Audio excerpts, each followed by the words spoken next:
All right, ladies, welcome back to the Black Girls of Purpose podcast. I'm your host, Brianna Lightfoot Smith, founder and chief connector at Black Girls of Purpose. I am so excited to be with you all this morning, this afternoon, this evening, whenever you're listening, especially because we've been on hiatus for 2 months almost, and I haven't come to y'all with a live episode in 3 months because I had my girl, Jessica Ayers, recording for me in the month of June, and then in July and August, we did our Episodes in Rewind series. So I'm super excited to be back on the podcast with you ladies and gentlemen, if you're listening.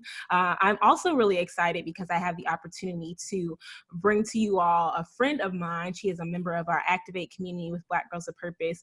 We actually met in Chicago last year at a conference, and it's just so funny how God had two Christian women from Dallas meet in Chicago only to end up here back on this podcast and be in fellowship with each other. So I'm super excited to introduce you to Tiedra Jackson.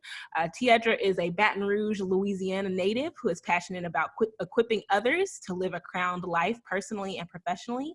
She received her Bachelor of Science in Business Administration, and specifically in management from Paul Quinn College in Dallas, Texas. And she also received her Master's of Science in Human Resources from Pepperdine University in Malibu, California. She is a visionary and the creator of King's Kid, an Amazon bestselling author, and she loves journaling, traveling, and creating meaningful relationships. Tiedra often says, and I love this saying, y'all, she says, Dr. Dre drops beats and I drop jewels. She drops specifically jewels of knowledge and wisdom. And today on the podcast, she's going to share with us the inspiration behind launching a month-long initiative as a part of Self-Improvement Month and the ways that you can get plugged in. So without further ado, let's introduce you to Tiedra Jackson.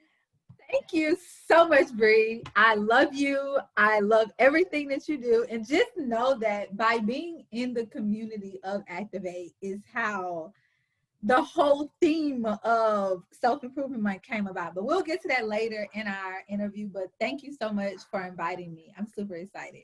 Me too. So tell our listeners a little bit about yourself. I always do the formal bio, but I like people to share things that they would not read on their bio. So for me, I'm all about really living a crown life. And when you think about crown, it's to create a culture where relationships, opportunities, wisdom is nurturing and evolving through dialogue. So everything I do, it centers around that, whether that's in my home, whether that's in King's Kid, whether that's at work, it doesn't matter where I am. I want to leave that room saying that was crowned. I also am engaged. So my fiance and I, we've been together for about two or 3 years.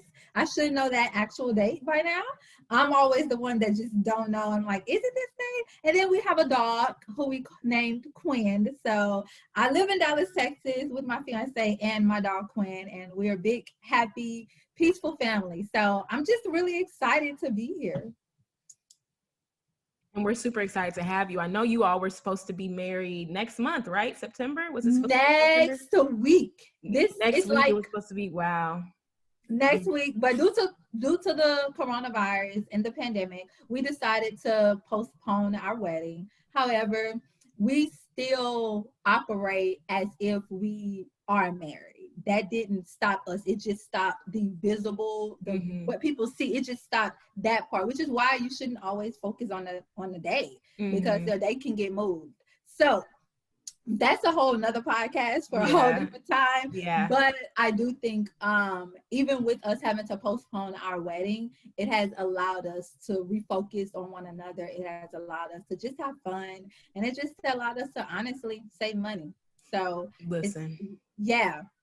So I love that you said that, because I feel like that's a big part of self-improvement, right? Like financing. Yes. I know that for me, and I know a lot of people for this year, obviously COVID has impacted so many in negative ways. Right. We actually had a church member who passed from COVID this past week. And, you know, it was, our church is a huge church, but this was the first death that we had from COVID. But I also feel like with every negative, there's also been this other side of it where people are taking that time to reflect on the things that matter to them, taking that time to see like, wow, I didn't realize I was spending this much money in this particular area, but now that that's not even an option, I'm saving a ton of money, and maybe this is a time I can start investing, or a time I can start paying off debt. And so I want to know how COVID has helped you in your self-improvement? Oh my God, COVID changed the game for me. So it helped me in more than one way. From a spiritual aspect, I'm gonna start with spiritual because that's the environment that we live in. From a spiritual aspect, I see God completely different. Before 2020 hit, I wasn't even checking for 2020. Everybody was like, 2020 gonna be my year. I wasn't looking for 2020. I was already mad about it. But God told me at the beginning of 2020, be vulnerable, be open, be a partner. COVID has allowed me to be all of those things without having to compromise myself. I literally transitioned careers in the middle of a pandemic. There was nothing but God. And in that, I had to have crazy faith. I had to trust God, but I had to be a partner with him in knowing that I'll trust his plan. I thought I was going to leave one full-time job, go to another full-time job. I left or experienced a reduction in force in one full-time job, went 4 months without nothing, only to get a combination of contract opportunities and a part-time job. So when you put all those hours together, that's a full-time job, basically. So it allowed me to submit my plan. It allowed me to submit my finances. It has allowed me to submit every being of my body, but it has also allowed me to be vulnerable with God. It allowed me to be vulnerable with people and shed light onto injustices that's going around within our nation today. And when I say that, when God told me to be vulnerable, he said, be vulnerable specifically when I tell you to. And I paid attention to that. Before I was released from my job, I had spoke out about the injustices that goes on within the workplace. So I was able to partner with him to speak out about certain injustices in our workplace. And I was happy about that because I knew that was God leading me. So it affected me to speak up in the workplace, be vulnerable with God. I now have a better understanding of where my money is going, where our money is going, and I'm trusting God throughout it all. So I have a different type of faith now. So it has helped in every aspect of my health, of my life, and even my health, because I did contract COVID. So now I'm paying attention to the little bitty things in my body. It's not just, oh, that's a cough now. It's, hold up, let me check that. Let me sit in that. Let me monitor my body from the previous past days to today. So it has given me a more holistic view of life, internally and externally. Yeah, that's good. I like that you spoke specifically on the health aspect, because I know that, just as Black people, as Black women, a lot of times we are, I can't even say criticized, because there's a lot of accuracy to the fact that we don't take the best care of ourselves. I know that for Black women, I think that there's just a lot of neglect that goes into our health, because we are, the hustlers, the grinders, the providers, the this and the that. And so we're what is that? The Jackie of all trades, or whatever the case may be. And so it just oftentimes is hard to slow down. And I know for me, when COVID first hit and stuff shut down, I was grateful, and I was sad that I was excited to just have everything that I was planning to do be canceled, because, and I know that you can probably speak to this as well, as women of faith, when you feel like you have a lot of ideas and a lot of inspiration, you want to do all the things, because you're hey, God, I want to make sure that when I come to you in heaven, you're like, hey, well done, my good and faithful servant, and not, hey, I gave you all these ideas and you didn't do anything with them. But I had been feeling this tug, specifically with my nonprofit, to postpone our entire year's schedule to next year. And I actually talked with my co-founder about this, and she's like, oh, okay, yeah, sure, that's fine. And then a few weeks later, she's like, actually, why did you say that? I was like, I don't know. I just felt like that's what God was leading me to do. I think we should just pause, really spend this year kind of evaluating what it is that we offer. And then once we get that clarity, then we can roll things out. And she said, yeah, but we could also just move out in faith. So I was like, okay, well, that's what it is with a partnership. You say, let's move forward. So let's move forward.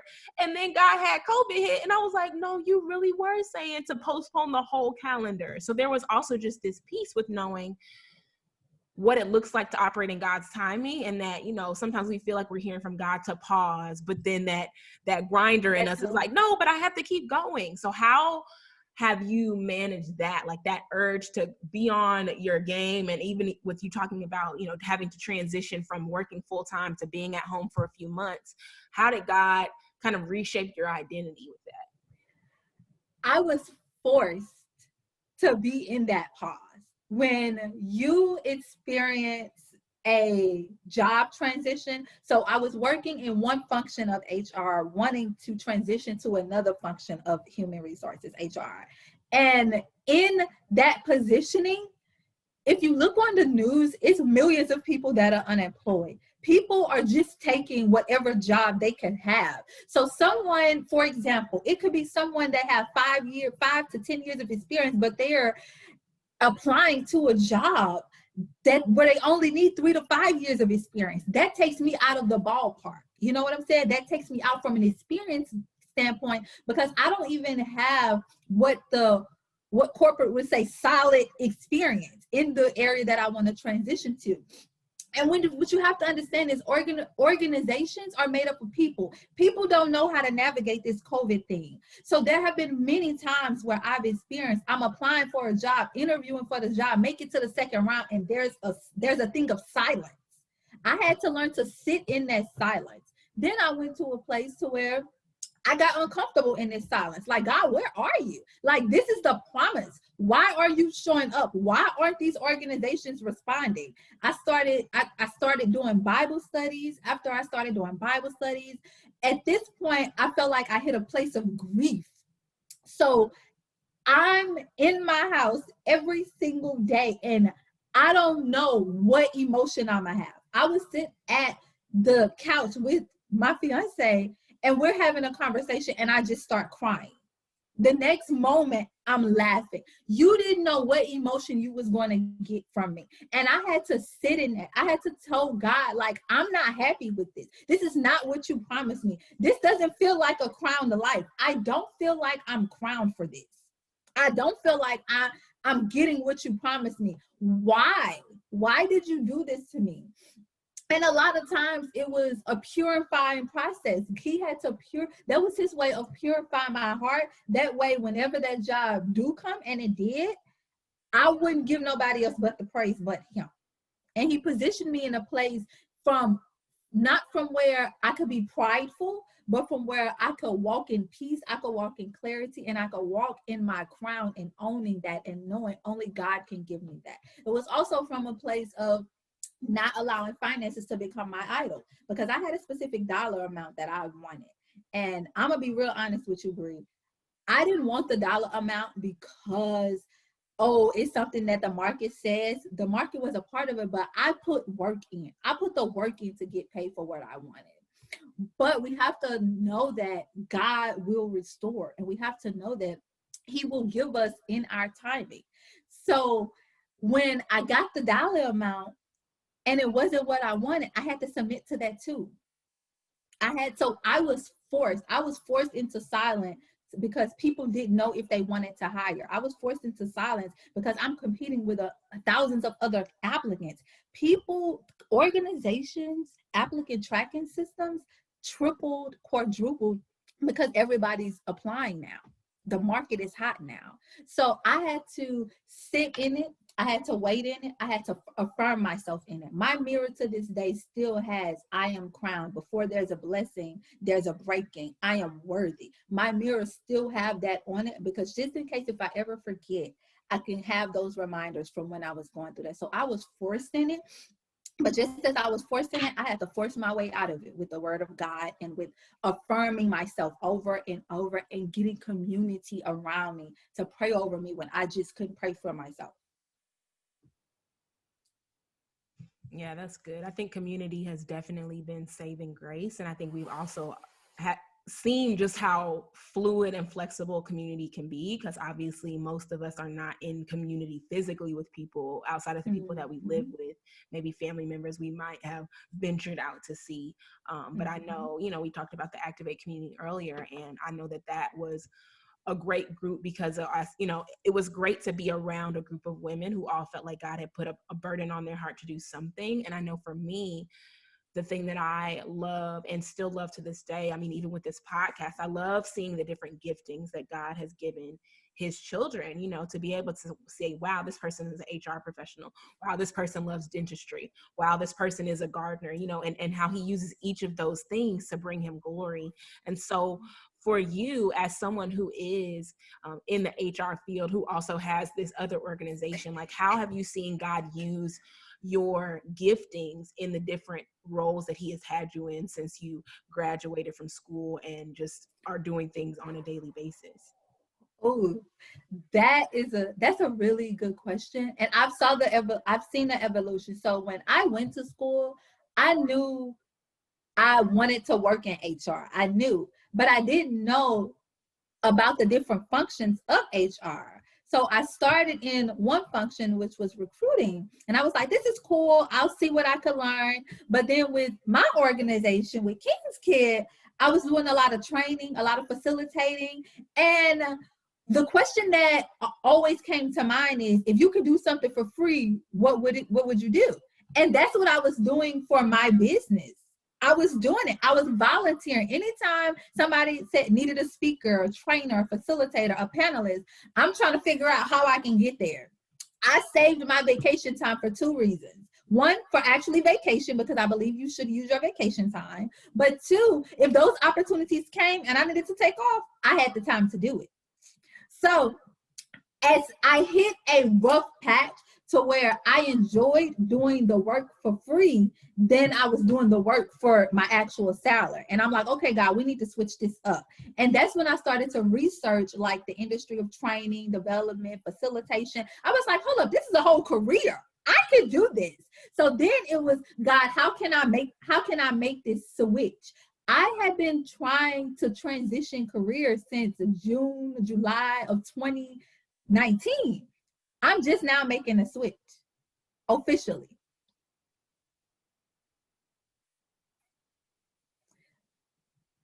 Yeah, I think it's cool how God shows us different things through what we do, because for me, you know, it's funny, I went to school for journalism, and I went to school for journalism because I love storytelling. And I remember when I graduated, like literally weeks before I graduated, when I should be applying for jobs, God he switched things up on me. And all of a sudden my desire to work for this magazine that I always wanted to write for went away completely. And so I'm like, well, Lord, what are we going to do now? And ended up doing a year of service in New Orleans. And that changed my entire life because I got involved in teen ministry. I ended up writing a few books while I was out there. And it's funny because as I look back, God was like, why did you start in the field of journalism? And I said, because I love storytelling. He's like, so you're storytelling right now. Like that's what you do with the podcast, right? with your books that you're writing. And it's funny how he'll take something and allow us to go in a specific direction because he wants us to cultivate those gifts, but then we may use them in a way that we weren't expecting. So exactly. With that in mind, tell me about how King's Kid even got started. Like, were you just looking to fill a need? Was it something that people were asking you about? I know that that's often how things get started, right? Is that it's like, well, I had these mentees and I kept meeting with them. And then I was like, you know what? Let's get them all together in one room so I can have a little bit more time to do some other things. So tell us a little bit about how you started your organization, King's Kid. So my grandfather named is Emmett Lee King. And I was raised with my grandfather and my grandmother a part of my life. So after a interesting breakup experience, basically a relationship where I had replaced the guy with God and we broke up, my mom used to always give me these journals. My mom had journals everywhere. She always brought me a journal every year, nonstop. So I had all of these empty journals. And after that breakup, I said, let me just write. And as I took the journal off the dresser, I said, I'm the King's Kid. And that was my way of affirming myself in who God is, but also the bloodline of my grandfather. It was me taking my identity back. And I started to write in the journals, and I felt the desire to do more. So then I started writing to my mentees, and I felt the desire to do more. So now I'm like, well, should I start a blog, a podcast, or what? Like, I don't know anything about either industry. So I just kept writing. And then the opportunity for a book came along, a book partnership came along. So I wrote in the book. So around the time that the book launched, the blog launched at the same time. I kind of did them both at the same time. But with the blog, it was me affirming myself in who God is first in my life, and me affirming myself in who my grandfather called me out to be. So that's why when people see King's Kid, it has two S's, and people are like, well, why it has the S? The first is to signify God, but the second is to signify my grandfather, because both of them told me I'm worthy, I'm confident, I'm beautiful. And then I had my dad to do the same thing. And now I have my fiance doing the same thing. So I've always had men in my life, especially, men like God, men like my grandfather, to always call that out in me. And it was a way for me to just remember who I am. Don't forget that. Don't give my identity over to somebody else to control. So that's how it got started. And I just continued to write and figure out what this blogging, Christian blogger industry is about. Awesome. So I know that you still blog now, but how did you, Yes. Obviously things have continued, and like you said, you have training, different opportunities, you've had opportunities to speak. So how did those opportunities come about? Because what I find, and I wrestle with this a lot as a Christian woman, sometimes, and we've talked about this privately, we try to put ourselves in a room, we're like, okay, Lord, I'm gonna start putting my speakers pitch together. I'm gonna get my media kit. I'm gonna do this and that. And I have seen that those efforts are futile for me. I don't know. Maybe if y'all have advice on how you can do it. If it's not, I just know for me personally, if it's not God's will, if that's not his timing, I can send myself to every booking agent. I can send myself, I can send out all the press kits, the media kits, and it doesn't matter because he will shut it down because one, it's ministry first. That's what he always brings me back to. But two, I think it kind of ties with what you were saying before. Like, God cares so much about my character that he's not going to allow me to get something prematurely. And so previously, while I might have been elevating under the brand of, God and my identity in Christ, he's like, yeah, but there's still a little bit of world. You need to work that out. Exactly. He's like, and you're going to get up there and you're going to forget about me completely. And all of a sudden you're going to pivot and you stop putting me in your speeches and that kind of thing. And so how have you seen God open doors for you to speak? And then how have you seen him close some of those doors where you're like, no, God, I really should be on that stage. And he's like, no, you shouldn't. And if you were, I would have put you up there. Bree, I was driving from an event that I left. I went to this event and I volunteered at this event. As I was volunteering, I was like, I can do this. I can do this. God, this is what you call me to do. I know I can do this. That advice is easy. And on my way home, I found myself tussling with that. Like, why wouldn't you choose me? Why wouldn't you select me, God? Like, I could have did that. That was easy. This is what he told me. I will not give you a stage until you're ready to serve. Serving is a heart posture. I wanted the stage so bad that as soon as he would have given me the stage, he knew I would have neglected him. And he wasn't going to take that. He wasn't going to be okay with that. So for me, when he gave me that advice, I said, okay, cool. All right. I don't agree with that, but you know everything and all things. So we just going to go with what you said. So I was preparing to nominate someone else for another event. I was at work and I received a phone call that said, would you like to be our guest speaker? Thus far, I've been speaking, publicly, officially for about 2 years. Thus far, this has been the most diverse crowd I've ever spoken to, and the biggest, about 250 people, all races, all generations, like millennial to boomer. And it resonated with each person. But when I got that call, I had to sit at my desk and cry. And I cried because I said, now I'm ready to serve God. My heart was right. My heart was in the right place to serve him. So many times you see the stage and you see the people on the stage, and that is a great gift. That is a gift. But it's also a gift for that person to assist the speaker. That's a gift too. It's also a gift for somebody to greet that person, for somebody to set that up on the back end. So it's gifts all through that thing. But for me, I wanted the stage so bad to where he knew the moment he gave it to me, I would have forgotten about him. So he took me through a process to where I would see other people get elevated, and I would serve those people before I would ever touch that stage. So now a lot of times when I am invited to speak, like I spoke at a conference last year and they was like, oh, speakers sit on the front row. I was like, I don't want to sit on the front row. I want to sit right here. Can I sit right here? And I sat on the second row. Like, I don't want to be that so high and mighty to where I forget God is in the mix. I don't want to, because life is hard. Let's just be honest. Life is hard with God. I don't want to imagine what it's like without. I don't want to do that. So for me, that's what he told me. I will never give you a stage until you're ready to serve. And when he told me that, I just had to sit in that. I had to sit.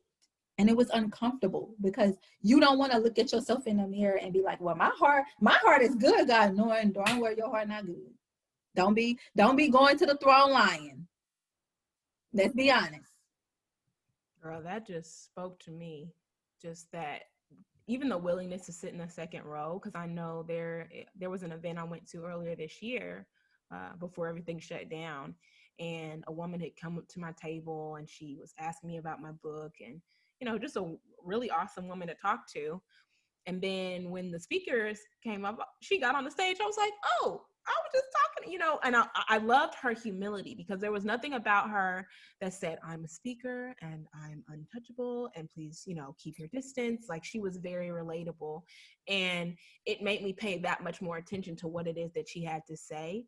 And I also have learned not to envy the stage so much, because you don't know what things that people had to do before they got on the stage. Like, I remember there was this guy, he was talking about how his book was a bestseller. And like you said, that resentment, that bitterness came in. I'm like, Lord, I have written books. I have a story. And God said, do you know what his book is about? It's like, his book is about him being abused as a child. Do you want to be abused so that you can have a best-selling book? And I said, no, sir, I do not. And so, my dad always says, he said, people see your glory, but they don't know your story. The story. And so it keeps me humble. And like you said, it does keep me in that place where I'm like, God, I always want to have that heart posture that I don't forget about you.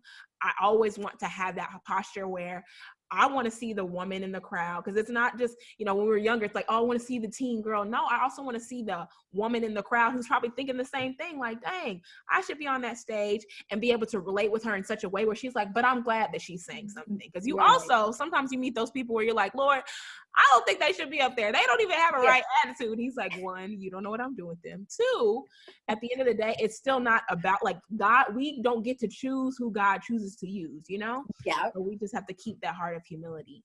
Right. So I want you to tell us a little bit more about the self-improvement month, because as of today, when we're releasing this episode, self-improvement month has begun. So I want you to just know a little bit more about, how you even found out about self-improvement month, and then what made you say, I'm going to make this a month where we're releasing content that's able to inspire women on a daily basis.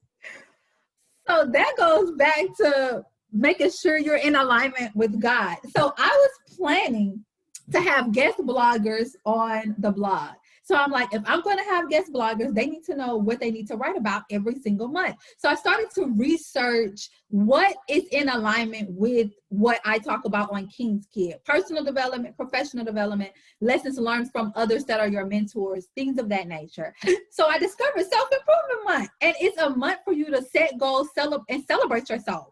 That's literally what life is about. You're supposed to set goals, become a better self, become a better you, be your best self, be who all that God has called and crowned you to be. So I was like, this is cool. We'll do this as a launch pad. Well, girl, God was like, first of all, you're not having guest bloggers, so you gonna be the one to do it.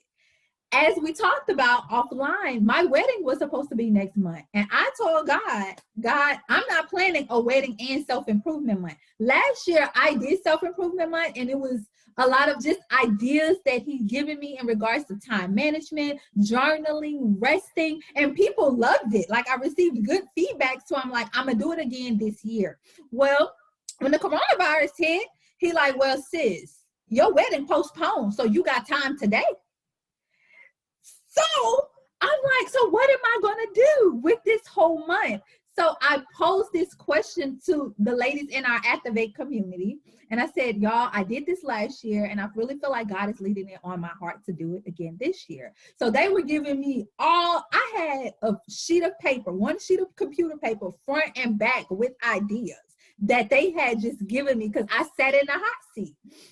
And they were like, you know, everybody's talking about secure your bag. Let's do a theme of secure your jewels, since your whole theme is the crown theme. So I gave myself 2 weeks to plan out the type of topics that falls into securing your jewels. We always talk about the crown, and I think the crown is so important, but sometimes the crown has jewels. Some crowns have roses and thorns. Each jewel celebrates a different thing. Each jewel have a different journey. So how do we make sure we fill your crown with jewels for you to secure? You want to talk about finances? Okay, let's get somebody to talk about their journey into finances. We can secure all the bags and all the jewels, but if we don't have the wisdom to keep it there, then what are we doing? What are we doing? We're going through life blindly. So for me, it was a obedience thing. It was a thing of great tenacity, but it was also the thing that gave me the most hope while I was searching for a job. Like, I would hurry up and do whatever I'm supposed to do for the job search so I could get a chance to do things for self-improvement month. So I am super, super excited. I did not expect it to be like this, but God did. I did not expect to be, you know, hosting a Bible study or have people to just come and talk about their journeys and interviewing people. I did not think of any of this, but God was like, you don't have a wedding to plan, so you have the time to do the assignment that I told you to do. So with the community, with the support, with people just saying yes and getting in on it, we were able to, you know, launch it. And I don't know what's going to come out of it. People, of course, I'm going to do a survey, but there may be some people who don't do the survey, but they are crowned because of it. So it was all about being obedient, even if it didn't look like what I wanted it to look like. I love that. When you were talking, Proverbs 19:21 came to my mind. It says, you can make many plans, but the Lord's purpose will prevail. So we were talking about, like, I got to plan this wedding. God's like, oh, okay, I'll just postpone it then, since you said you too busy to do what I'm saying. Let me just move it back. And now, oh, look, you're free. Like, I have all the time in the world. I'm so free. petty. You'd be like, Lord, really? He's like, I mean, I was trying to give you the option to do both, but you chose the wrong option. So here, let me make it clear for you. But I also enjoy when he does that. Usually later, not in the moment. Not in the moment. But I'm like, okay, God, like I said, like even with postponing our calendar for next year, I said, okay, God, I wasn't sure, but you're making me sure. This is definitely you that was speaking and saying it's time to pause. So that's a great transition to our up close and purposeful segment. And so I'll ask you these questions that I ask all of our guests. And my first question is, what does it mean to you to be a Black girl with purpose? To be a Black girl with purpose is to own all the magic and not let up, to make others feel comfortable. To be a Black girl with purpose is to know that you have a calling. We get the rap for, you know, saving everybody else and no one really saves us. But you can't do that when you're 6 feet under. And six feet under don't have bunk beds. It's one space. So to be a Black girl with purpose is to walk in your purpose, to know that God called you and crowned you for this, and to have community to help you fulfill that purpose. I couldn't do self-improvement by myself. I had a community of women that helped me with the idea, gave me feedback that said yes. That's what it means to be a Black girl with purpose.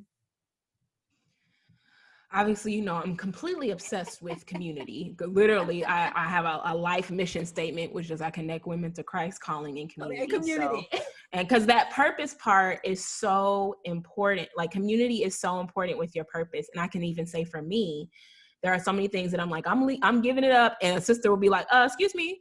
No, we're not. So this is something you need to be doing. So how can I help you? I mean, you are even a part of that within our Activate community, being a part of the Facebook group and making sure people are commenting. And I'm like, thank you, Lord, for sending people, because you knew I didn't have the grace for it. And I was like, I don't want to just walk away. But I always think about David, and I think about how before he left to slay Goliath, he left his sheep in someone's care. And I think that that's something that we have to stop doing, is just abandoning projects and not waiting long enough for God to either place someone else there or for us to reach out to someone else and say, hey, this is something I still think is needed in the world, and so I need you to take over it. So who are some of the women in your community that you feel like you can tap into in those seasons where you feel like you're restless or you feel like you're struggling with your purpose? Oh, child. Well, when everything started off with the career, I told you, I was like, yeah, I don't like my job. So you for sure. I have my best friend, Kiera Thomas. I have Shariah Nicole. I always say you need a friend that can touch heaven when you can't. And her name is Calandria Williams. This is the type of friend, she'll text me and be like, have you started fasting? And I'm like, I was thinking about it. And she'll be like, well, I think you need to. And I'm like, all right, girl. Let's see, Nisha Nicole, Kiana Shaw. I mean, it's a community of women. And I don't think a lot of y'all know each other personally, but those are the women that are behind me, in front of me, on side of me, above me. Like they cover me in different areas of my life. And those are just the women that are my age. I have women who are not my age, who are older than me, that I allow to lead me, guide me, and things of that nature. I'm a big proponent of mentorship. That's why Kings could have a focus of mentoring, mentee development. So I have mentors that I check in with my career and things of my career, my faith, and all of that. So those are the ones that, come to mind off top that are like in my immediate community. But I have a clique of women that's ready to help me consistently create crowning moments. What are your go-to scriptures when you need encouragement? Because I know that you're a big affirmation person, and even when you were talking about what you have on your mirror. So what are some scriptures that kind of get you into those, like, snap out of it, girl, we got this, we are crowned? What are some of those scriptures that you go to when you need it? Oh, child. Jeremiah 29:11 is always one, but I love Hebrews chapter 11. Hebrews chapter 11 is the hall of faith. So like the NFL, the NBA, they have a hall of fame. Hebrews chapter 11 is that for the Bible. And what I love about Hebrews chapter 11, it describes different individuals in the Bible, and it tells you what they accomplished by faith. So it's such and such accomplished this by faith, such and such accomplished this by faith. And it's like, it just goes on, and then it hits you with and the world didn't deserve them. What? So if I can't read that whole chapter, I'll try to listen to it, or I'll write in my journal and say something like, what will you accomplish by faith? And when you put your name in the place of the Bible character's name, it hits you a little different, and you move a little different, and you affirm who you are in Christ, and you start to walk that thing out. So I would, Hebrews chapter 11, that's kind of like that's my all-time favorite one. That one, it just gets me excited. It really gets me excited. That's good. What will you accomplish by faith? One of my last questions is, what is an encouraging word you have for someone who is struggling to walk in their purpose? Because I find especially the more women I talk to, I think all of us know what it is that we've been created to do, but there's that imposter syndrome that comes in and tells us that we can't, or we don't know where to get started. So what would you tell that woman who's maybe listening to this podcast and they're saying, man, you know, I would love to start an organization or a blog or write a book or do this, but I can't because X, Y, and Z. What would you say to them? First thing I would say is I was in that position.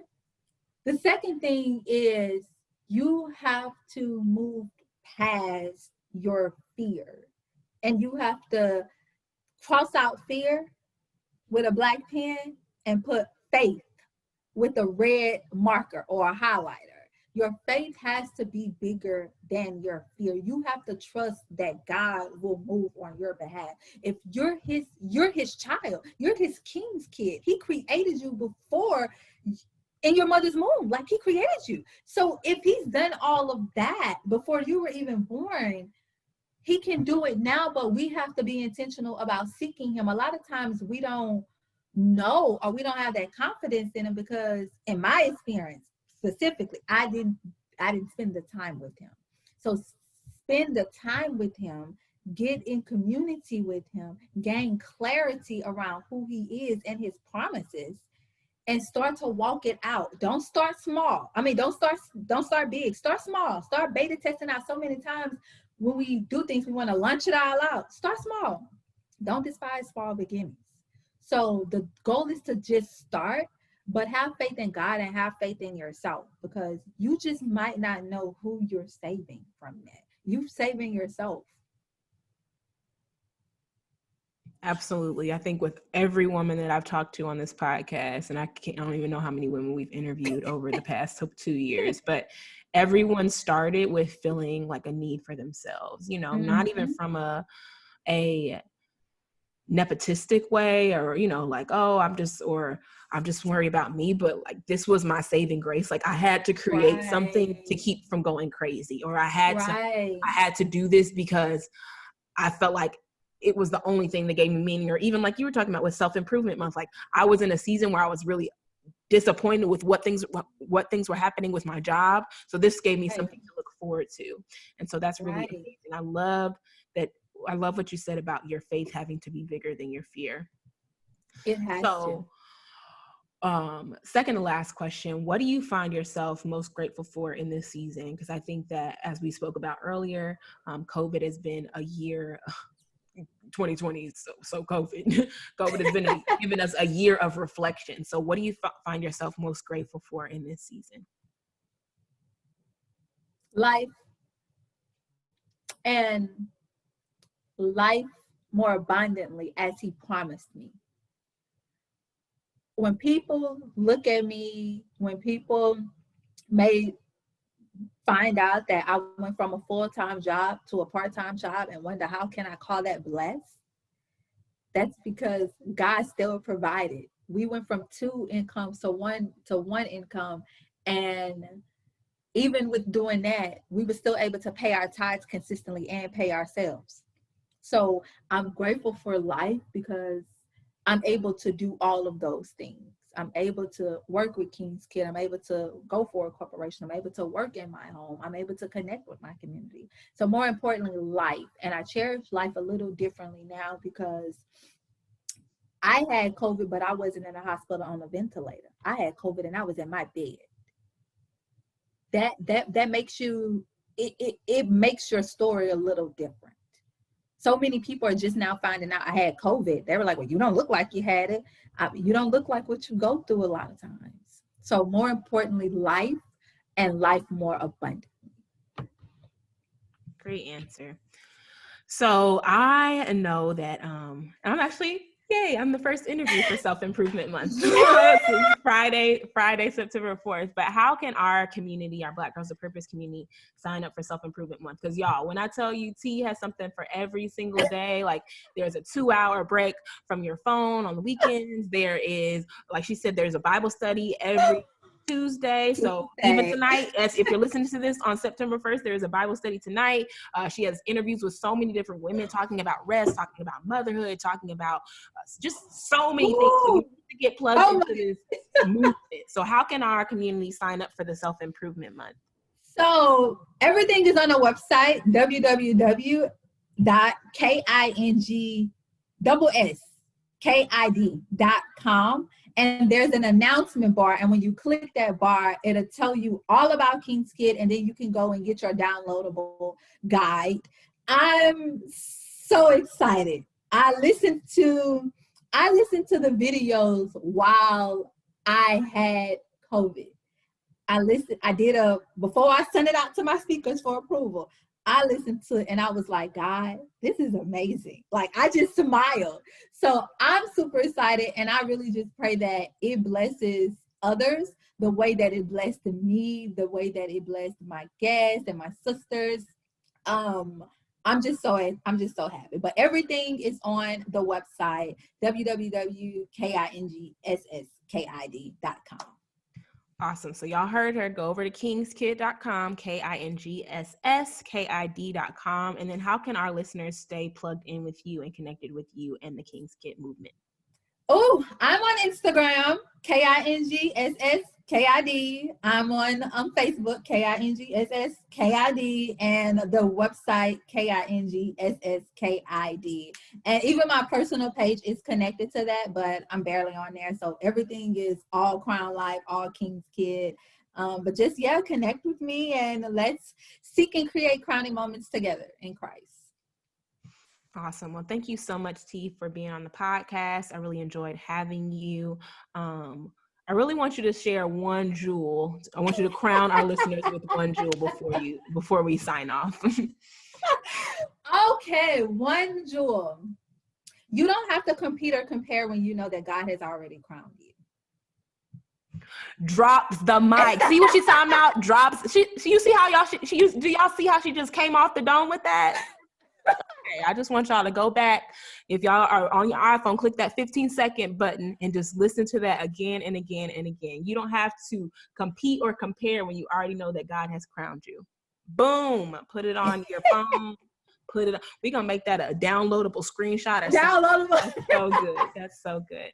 Well, awesome. Again, T, thank you so much for being on the podcast. I know our listeners are going to be so encouraged by this episode. And like she said before, you all, make sure you connect with her on social media and that you go to kingskid.com to sign up for Self-Improvement Month.